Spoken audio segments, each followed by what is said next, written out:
Okay, so maybe we can begin. If you could just share with me your name and your institutional affiliation and just a little bit about the kind of work that you do in SBL. Okay. My name is Mitzi Smith, and I am the J. Davison Phillips Professor of New Testament at Columbia Theological Seminary in Decatur, Georgia. The work I do with SBL currently, I am a co-chair of the Womanist Interpretation Program Unit, which I proposed, and SBL graciously accepted the proposal, and we became a unit right away. We didn't have to be whether it's a conference or something people become first. So I'm coming off of that though, and someone will be taking my place, but I'll continue to work with that unit. Currently the chair of CURUMP, the Committee for Underrepresented Minoritized People in the Profession, and I'll be leaving that post as well, right?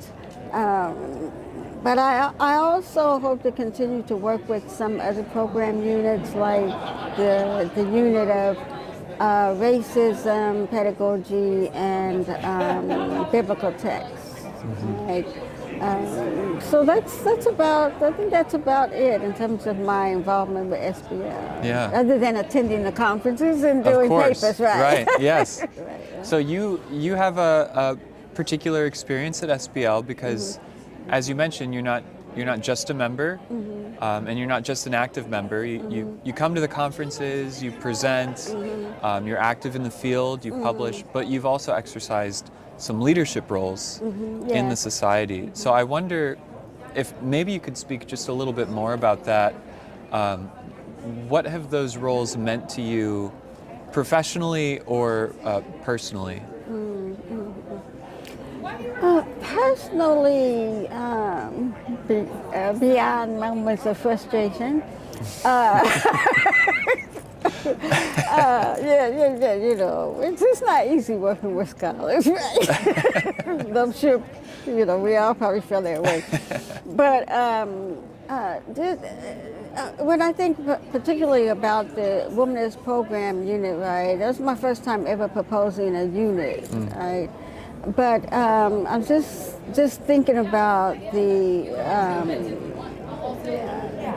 need to see or to play a part in the growth of womanist biblical interpretation, right? And I've done so much of it, and to be able to mentor students, mentor junior faculty through that program unit, right, has been not been easy, and there's still a lot to do, but it's meant a lot to be able to be a part of that, right?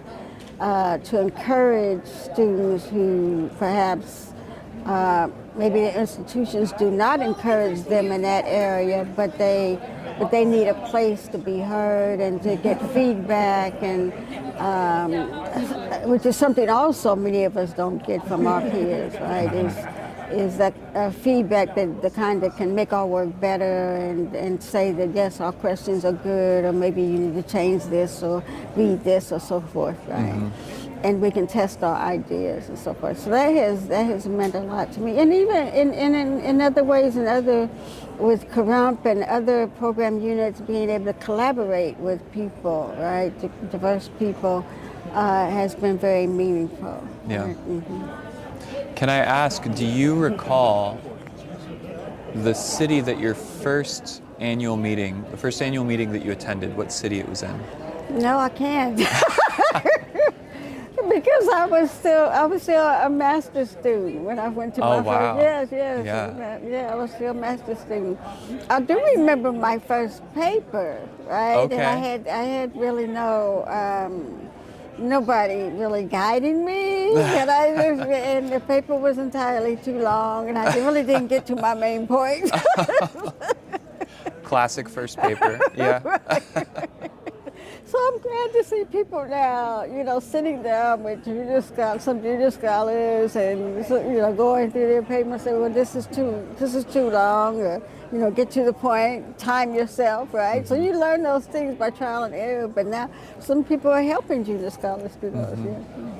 So your first meeting, you came as a master's student. Now you're a full professor. So in that time, as you've developed as a biblical scholar, as an interpreter of texts, as a commentator on culture, I'd be curious to know, what are some of your observations about ways in which SBL has changed or evolved? And also, if I could maybe tack on a second part to that question, we're now headed towards our 150th anniversary, the sesquicentennial.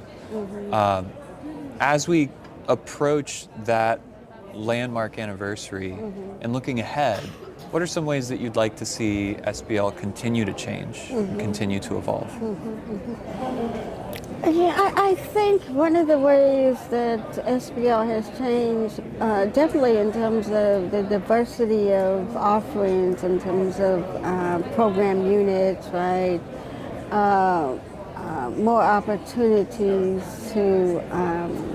for persons who are practicing not necessarily dominant forms of methodologies and so forth, right?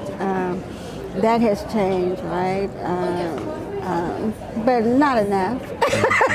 It's better, but there could still be a lot done, right? And there's some things out of SBL's control, right? That has to do with the schools that train people, right? And how are they training people, and who are they training, who can get in and who can't, right? That's right. As I was standing out front waiting for a meeting with a couple of colleagues that were finishing an Oxford handbook, right?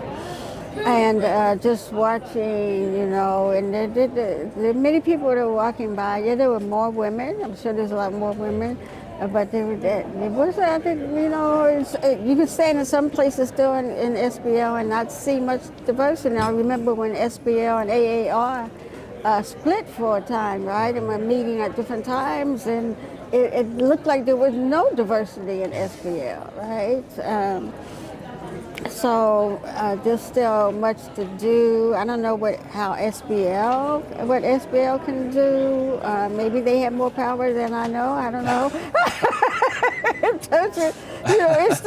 What happens in institutions, right? And then, institutions are closing, and more, from what I understand, more conservative institutions are growing, right? But those who are more progressive maybe are having problems with enrollment and so forth. Right? I'm wondering, what might SBL do? Maybe SBL can think about ways that they can help institutions come into the 21st century in some ways, right? I think in some ways we're living in the past. Institutions don't want to change. We have that struggle at the school I'm at now, right? Institutions have a nostalgia for the past, right? But we're not living in the past. Yeah. This is a different time. Higher right? education is changing. Yes, fast. yes. But some schools don't want to change with it, right? Yeah. I want to be respectful of your time. I know you have a busy conference schedule. Can I do a speed round? Yes. What's your favorite city that the annual meeting has been in? Oh, probably San Diego. That's everyone's answer. The weather's great. Yes, right. But on the downside, you don't get a chance to see anything because you're going to be. This weekend, what session are you most looking forward to? What session am I most looking forward to? Probably the womanist interpretation session. For the first time, we're going to hash it out about methodology. We haven't had a difficult conversation, right? Because we're doing different things, and Nyasha Jr. had a book some time ago. She critiqued. It was a critique of I mean, I think it was somewhat of an unfair critique because we were very new, right, in a sense, right? But a lot more has been published. More people are interested in doing womanist interpretation. So we're going to be able to think critically and have a discussion about method and methodology. And I'm finding, people, it's interesting. People in our guild, I look at some of their books and people are conflating the two, right? But then people outside our field are not, right? So how are we thinking about, in general, method and methodology? That there's a distinction, right? And some of us, even on the panel, we've had some disagree, right? but so we're going to talk about that, and it's the beginning, I think, of a conversation that we need to continue to have. Last question. If you could go back in time and visit yourself, you're getting on the plane, you're a master's student, you're headed to your first SBL meeting, you can give yourself one piece of advice. What advice do you give yourself? Time your paper. Time yourself. Good advice. Yeah. Mitzi Smith, thank you so much. Thank you, Eric.